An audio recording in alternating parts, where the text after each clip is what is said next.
Hi everybody, it's Rolex here once again with the update on Magic Finder Headhunter, and this is the first part of Magic Finder Headhunter where I just farm divination cards until I get the Headhunter, and I will not sell them. I will not trade them for any source of currency. I will keep all of the divination cards that I found, and then turn it into a Headhunter at the end of the series. And obviously everything else I can convert it to currency. Something might not be, such as scarabs like fragments or even splinters, for example. I will not sell those items because it's just annoying to do, and I don't have traders, so I trade everything myself when I done with the 50 maps that I for the part, and then I will just go trade for currencies and stuff like that after I finish making the video about what I got. So this is just the format for the Magic 5 to Headhunter in general that I been doing for some times now. And obviously there's some unique item that will probably worth something dropping in 50 maps, because you run 50 maps, you're playing Magic 5, you should expect it one or two like a decent unique, maybe a 10C, a 30C, or even a 2 exalt unique, or maybe something a squire can drop like the last time I did in Scourge. But it's not that crazy for this part, and this is just the intro. As you can see, I'm play Wander, and having a little bit of life here and there. I do want to change my gear just a little bit, but I'm trying to link a new chess piece, which when you look into the trade site and PvE ninjas or whatever, like the perfect form doesn't exist for the 6 links. I checked last time, it was 5 exalts, and I don't think it's worth that much. Correct me if I'm wrong, but I think the perfect form is absolutely amazing for this build, because you don't want to get freeze immunity and chill. It doesn't really do much to your character at all. You have like super speed, so when you get chill, it's fine. You just want to be immune to frozen, so I ran with the Arctic armor, and if I can just get a free Arctic armor from the perfect form, and also a lot of cold resistance, because I'm running with the Omniscience, the crystallized whatever Omniscience amulet. Well, you get a lot of cold resistance, and cold resistance converted to extra evasion, and that will be in a pretty good solid defense as well. So you know and I think that's pretty much for the intro, I guess. Let's get into the character, and right now it's sitting at level 91. Name is Rorak, Lost by Lost Ark. In case you missed out on the last video, which is the part 0, or like how I set up my character, I've been playing Lost Ark for quite some times now, and I've been playing that game for a bit, maybe like about 4 or 5 6 hours a day or something like that, and then kind of stay away from PoE, but not really, because I'm still locking in, I'm still playing, I'm still streaming, obviously, but at least regularly. Sometimes I did turn off the stream early, sometimes I stream late, because a lot I eat all of my time, because I'm just having fun with it. But well, PoE is still fun for me, and as you can see, I have like a 97% chance to hit. It's not that good, even with my precision. I'll try probably getting level 21 precision soon, so that probably bring up to 98%, something like that. But you don't really need that much accuracy anyway, because you are basically a headhunter stack build, and you're running 2 inspired learning. And I also bought the cluster jewel. I don't know how much I bought this one. This one probably like 1 exalt, because you run 8 nodes, and then I run the gain facing for free, because I want to dot quad fast to run Dying Sun. As you can see, I don't even have the quality on the Single Swallow yet, because I think I will not running the avoid being stunned. I'm probably running something else, but this is just what I have right now. And recover 2% energy shield is really amazing. So now I can drop the ghost dance, because you still want energy shield on this particular build, because when you stealing a mod, which is gain energy shield, extra energy shield from your life, then you have a lot of energy shield. That's basically all of your defense, and then you recover those energy shield will make you a little bit tankier, like way more tankier in map. as well as running Grace, and I'm using a 25% increased mana reservation here. You don't need it because you will definitely have enough mana when you're in map, because you attack like way too fast. So I think this is just more comfortable stuff when I attack like random stuff like that. Nothing there, but I think there's something there, right? And obviously you need some sort of leech. Earlier I take the Clever Thief. This one is really amazing, and it helped me for quite some times, and then I decided, well, let's just get the Cluster Jewel, which is going to be a 4.4% attack or leech as mana. You don't need life leech, by the way, because you have 2% life recover on kill on map. While mapping, you will never need to leech. Even against some bosses and beyond bosses, you just destroy them. If you cannot kill them, just run away. Like it's there's nothing wrong by running away, because you probably not going to kill them if they stand alone in like a kind of open area, because I only run Kinetic Blast and everything else is Determination. I leveled Determination to 21 one time, to 21 times in a span of like 50 maps. I got level 20, maybe like 10 or 13 of them. I corrupt all of them. I got level 21, just one of them, which is kind of bad. And then I'm trying to get my hero eyes to level 20, 20% quality, and then trying to corrupt them as well. So I bought this Clever just to get the socket, just leveling gems and stuff like that. You don't need it, but it's really nice if you want to invest a long term into your Magic Find character, because you will definitely get some level gems because you're going to run a lot of maps.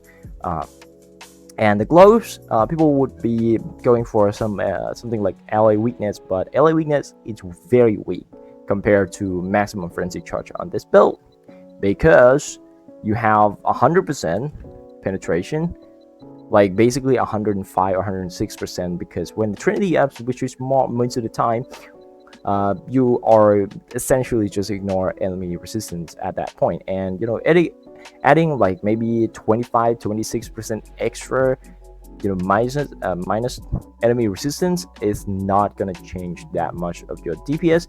I mean, yeah, sure, it's a little bit increased, but the 4% attack speed, it's just much better, and also the 4% damage is also kind of competitive in that regard. And at the end, you still need evasion per frenzy charge. So right now I have about 6 fancy charges. I think 1, 2, and then 3 from the base, and then 1 from here. So it's 6 frenzy charge. So again, 24 evasion when I have all of my frenzy charge up. So that's very, very nice. And obviously you run Dying Sun. But there's nothing much to talk about. I think I will probably end up dropping these nodes because it doesn't give me stat. It's giving me life, a little bit of life, and a little bit of energy shield. It's not that amazing. I probably ending up dropping them and then get some jewel socket. Jewel socket here, as you can see. This node is amazing though. You gain like mana, which is just converted to spell damage because your prodigal perfection. I think you don't need this. If I can somehow find a way to get something better, that I can definitely drop these nodes and then run something else. But this is pretty good because also allow me to run precision at high level.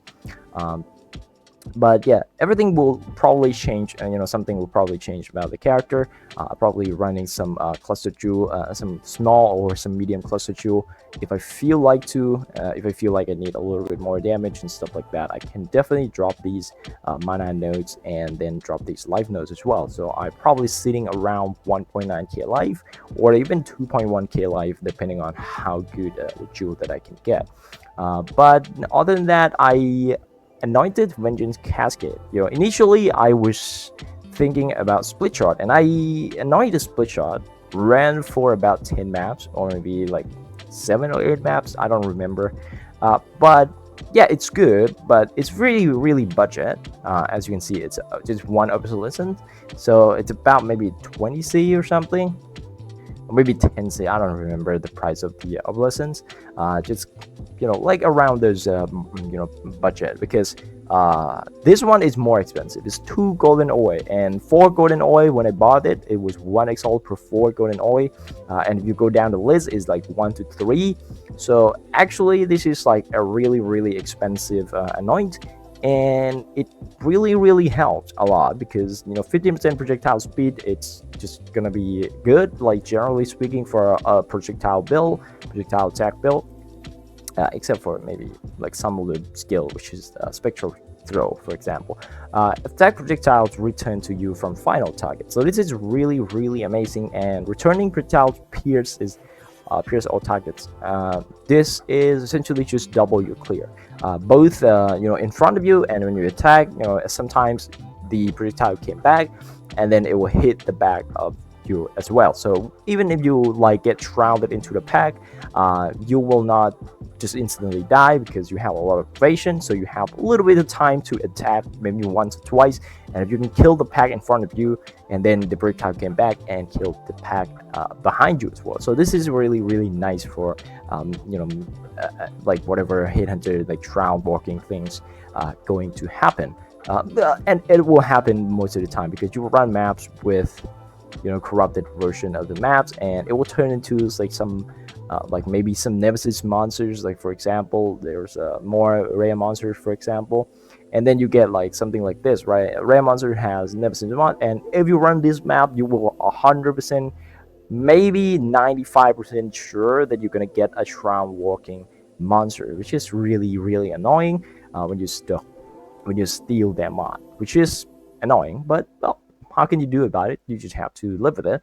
The Wonder version of this build, it's not the best version. If you want to just like maximize your farm, I think you can just go with Wind Ripper. It's much cheaper. I don't know if it's much cheaper, but you definitely can run with less damaging gear, because like I don't have anything on my Warn, as you can see, like just intelligence and lightning damage, and then a crap attack speed, right? But if you want Wind Ripper, you don't need to care about your weapon slot. Like, you don't need to care about weapon slot, and then you can run maybe a deck stacking bow as well.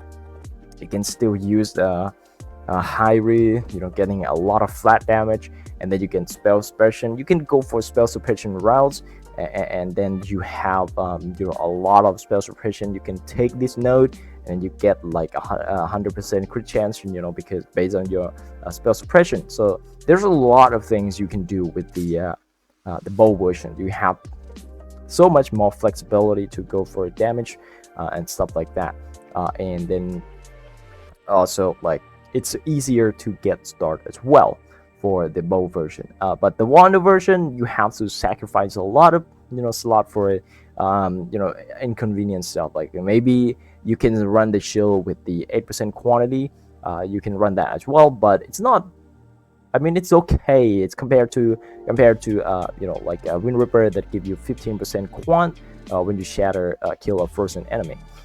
So it's not like as bad as you think for going one if you just go with full magic find gear. But full magic find gear make you kind of weak, and you're not really progressing into the higher tier maps. Maybe you can run tier I don't know, like maybe you can run tier where's it tower. Maybe you can run tier 11 maps, but as far as I know, I want to just go deep into red tier map, I will just go tier 16, right? Or maybe just 15, tier 15 tower with 3 watchstones. That would pretty good too. I can also do that. I will try to get to tier 15 or tier 16, but tier 15 is fine. It's already good enough because you don't need to get tier 16 map. But tier 16 will be easier to sustain because of the new system and because of the new buff to the Voidstone. But that's pretty much it. And the Atlas tree, I didn't change anything for the Atlas tree except I dropped these travel nodes and then go this way instead because it's much cheaper. And then I think I take like Enduring Influence, and then I just take a bunch of random small nodes here and there, like just get a little bit 20% chance to drop additional currency chart, because you run a lot of armature, and this will eventually add up, I hope, So yeah, that's pretty much it. I haven't gone into the Delirium stuff yet because it's not a high tier map. You're not getting stack of Simulacrum Splinter that much. And if you look at my Delirium stuff, I think I only got like maybe 190 or something, 190 Simulacrum Splinter overall from 50 maps. Because I didn't roll any sextants, and also when I run these sextants, I also keep some of the sextants that I think it might worth in some combination. So like this one, right? Unique monster drop corrupted item. This is very nice with double beyond, and I keep them. And Alva is also pretty nice if I want to change my Atlas tree to be more focusing on Alva. As you can see here, increase pack size there. I can take those, and then also this one increase the quantity of item drop, and that's really amazing. And this one is also quantity drop, but I don't think I would take those. I'm probably gonna take these note here, as you can see, like 5%, 5%, 5%. And then lastly, you can probably take time dilation for the 33% chance to be a magic monster if you want to run Alva strategy. And it probably be the Alva strategy if I run a, maybe not, because even if I run tier 16 maps, I'm not gonna kill the boss. But you gotta feel bad not killing the boss in the higher tier map, because you missing out on the chance of getting a Guardian map, which is kind of expensive this late, especially the Conqueror one, because people just want a Conqueror map. But that's it. This is just the update on the. Oh, I forgot to talk about the nurse that I dropped. I dropped 5 nurses. I dropped, the inspired learning. I got this one from the ritual, Hero Period 2120. I think that's cool. And then a little bit of a, unique stuff, which is kind of whatever. I got Red Beat Blinder. As you can see, it's corrupted because it's dropped from the Strongbox, and Strongbox in my area, in every single area, is corrupted. So yeah, I think I forgot to talk about the most important thing, which is the nurse. I got 5 nurses so far in 50 maps, so it's about 10 maps. It's not that bad because you're running only with the Rusted Divination Guard Scarab. It was really shitty Scarab, I would say. You can just go higher, but when you go to Polished tier, it's very expensive compared to the Rusted version of the Scarab. And like maybe like 6 like for one polished divination card Scarab, you can get 6 of this, right? So it's kind of like, well, I'm just gonna take the latest version of it and just run more maps, I guess.